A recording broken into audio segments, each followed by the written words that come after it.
তারা এনসিপির উপদেষ্টা হয়ে আছে। এটা খুবই দুঃখজনক। কিন্তু কাহিনীর প্রকাশ্য এজাজকে সে প্রশাসক বানিয়েছে। আমরা শুনেছি 60 কোটি টাকা লেনদেন হয়েছে, কে করেছে, কার কাছে গিয়েছে। এবং কি আপনারা দেখতে পাচ্ছেন যে আমরা জুলাই বিপ্লবে একজনকে মাস্টার মাইন্ড বানিয়ে দিয়েছি।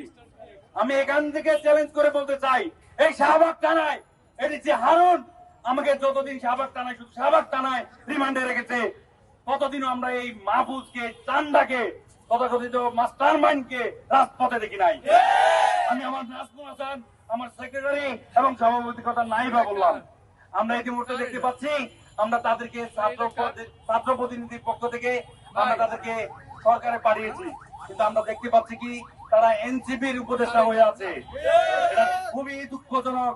আমরা বলে দিতে চাই, এই চান্দা, এই এনসিপির উপদেষ্টাদেরকে অনতিবিলম্বে পদত্যাগ করতে হবে। এবং কি যারা জুলাই বিপ্লবে যে সকল রাজনৈতিক দল আপনার রাজপথে ছিল ফেসিবাদের বিরুদ্ধে, তাদেরকে নিয়ে আপনার একটা জাতীয় সরকার গঠন করতে হবে এবং আপনার সাম্যতার বিচার নিশ্চিত করতে হবে। এবং প্রত্যেকটা ইউনিভার্সিটিতে আপনার ডাকসু বলেন, ছাত্র সংসদ নিশ্চিত করতে হবে। তার পরিষদ শেখ হাসিনার রক্তচক্ষুকে উপেক্ষা করে, অসংখ্য হামলা মামলাকে উপেক্ষা করে জনগণের অধিকার আদায়ে রাজপথে সংগ্রাম করে গিয়েছে।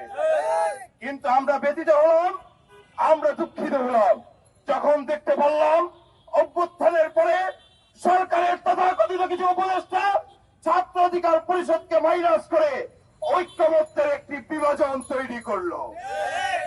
আমরা স্পষ্ট ভাষায় বলতে চাই, আমরা শেখ হাসিনার রক্তচক্ষুকে উপেক্ষা করে সংগ্রাম করেছি, আমরা হামলা মামলাকে উপেক্ষা করে সংগ্রাম করেছি। 56,000 বর্গ মাইলে ছাত্র অধিকার পরিষদকে তোমরা দাবায় রাখতে পারবে না। সংগ্রামী সাথী বন্ধুগণ, আমি অন্তর্বর্তীকালীন সরকারের মাননীয় প্রধান উপদেষ্টা অধ্যাপক ইউনূস স্যারকে বলবো, আমরা আপনাকে সদা সর্বদা সহযোগিতা করেছি, ভবিষ্যতেও সহযোগিতা করব।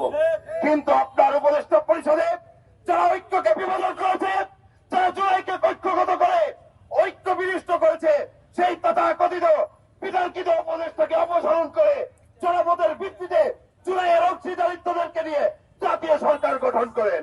আমরা আপনাকে সদা সর্বদা আমরা সহযোগিতা করব। পরিশেষে একটি কথা বলতে চাই, 2018 সাল থেকে আমরা যে বীজ বপন করেছিলাম 2024 সালে তা গণঅভ্যুত্থানের রূপ নিয়েছে।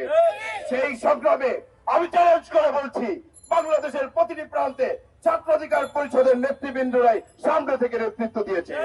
তাই আগামী দেশ বিনির্মাণে দেশের প্রত্যেকটি অঞ্চলে ছাত্র অধিকার পরিষদের নেতাকর্মীরাই অদর্শ প্রহরীর ভূমিকায় অবতীর্ণ হবে, এই আশা ব্যক্ত করে আজকের এই সমাবেশ থেকে বক্তব্য শেষ করছি। ধন্যবাদ সবাইকে।